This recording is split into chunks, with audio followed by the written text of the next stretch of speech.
રાજ્યમાં ભારે વરસાદની હવામાન વિભાગની આગાહી અને પ્રવર્તમાન સ્થિતિને ધ્યાને લઈ રાજ્ય સરકાર દ્વારા પ્રત્યેક જિલ્લાની સ્થિતિની સમીક્ષા અર્થે જિલ્લા પ્રભારી સચિવોને ખાસ જવાબદારી સોંપવામાં આવી છે, જેના ભાગરૂપે નર્મદા જિલ્લામાં વરસાદી માહોલ વચ્ચે આપત્તિ વ્યવસ્થાપનની તૈયારી અને વરસાદની પ્રવર્તમાન ઉદ્ભવેલી સ્થિતિની સમીક્ષા અર્થે રાજ્યના ઉદ્યોગ કમિશનર અને જિલ્લા પ્રભારી સચિવ સંદીપ સાંગલેની ઉપસ્થિતિમાં કલેક્ટર કચેરીના સભાખંડ ખાતે સમીક્ષા બેઠક યોજાઈ હતી।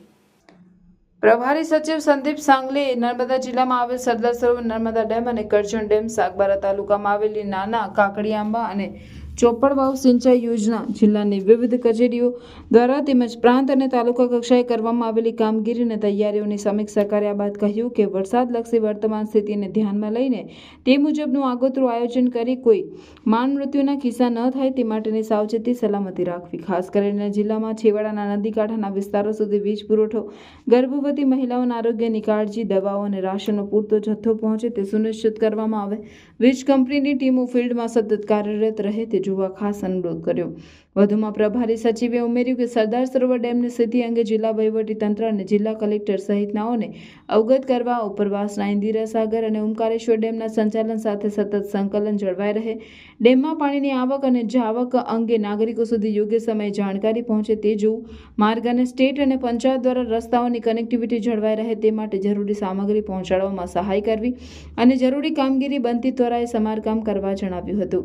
વરસાદની સ્થિતિ સામાન્ય થઈ નગરપાલિકા વિસ્તારમાં રસ્તાના મરામતની કામગીરી, રખડતા ઢોરના કારણે થતા ટ્રાફિકના પ્રશ્નો હળવા કરવા તેમજ જો વધુ વરસાદની પરિસ્થિતિ ઉપસ્થિત થાય તેવા સંજોગોમાં યોગ્ય શેલ્ટર હોમની વ્યવસ્થા અંગે પણ પ્રભારી સચિવે સૂચના આપી હતી। સાથોસાથ માત્ર મોટા ડેમની પરિસ્થિતિ ઉપર નજર ન રાખતા સિંચાઈ યોજનાના ડેમો જે ઓવરફ્લો થયા છે તેના અસરગ્રસ્ત વિસ્તારના લોકોને પણ સતત સાવધ રહેવા સૂચિત કરવા ઉપર ખાસ ભાર મૂકી સૌને સચેત રહેવા અને જરૂરી આગોતરું આયોજન કરવા જણાવ્યું હતું। આ બેઠક દરમિયાન જિલ્લામાં વરસાદી સિઝનમાં અત્યાર સુધીમાં થયેલી નુકસાની, તેના ચૂકવણા, પશુ મૃત્યુ, કેશડોલ, કાચા પાકા મકાનોમાં સંપૂર્ણ અને અંશતઃ નુકસાની, જિલ્લામાં ખેતીવાડીની સ્થિતિ, સગર્ભા મહિલાઓ માટેની સુરક્ષિત વ્યવસ્થા, સ્ટેટ ડિઝાસ્ટર મેનેજમેન્ટ દ્વારા જિલ્લાને ફાળવવામાં આવેલી એનડીઆરએફ અને એસડીઆરએફની ટીમોની સ્થિતિ સહિતની બાબતોની સમીક્ષા કરવામાં આવી હતી।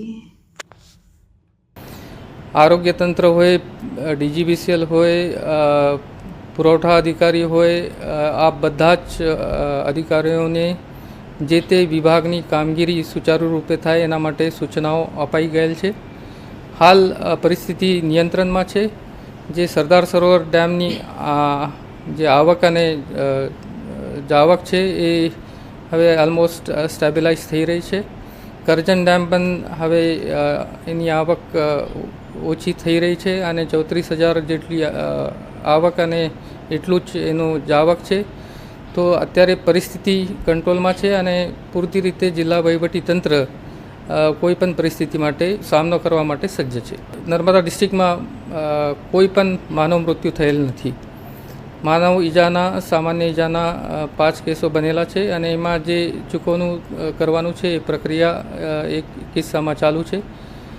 જે પશુ મૃત્યુ છે એ 15 જેટલા થયા છે અને એમાં જે ચૂકવણા છે એ એક ચૂકવણું બાકી છે, બાકી એ પ્રોસેસમાં છે, બાકી બધા ચૂકવણા થઈ ગયા છે। એવી જ રીતે અંશતઃ જ્યાં કાચા મકાનો અથવા પાકા મકાનોને નુકસાન થયું છે એમનું પણ ચૂકવણાની કામગીરી ઓલમોસ્ટ પૂરી છે।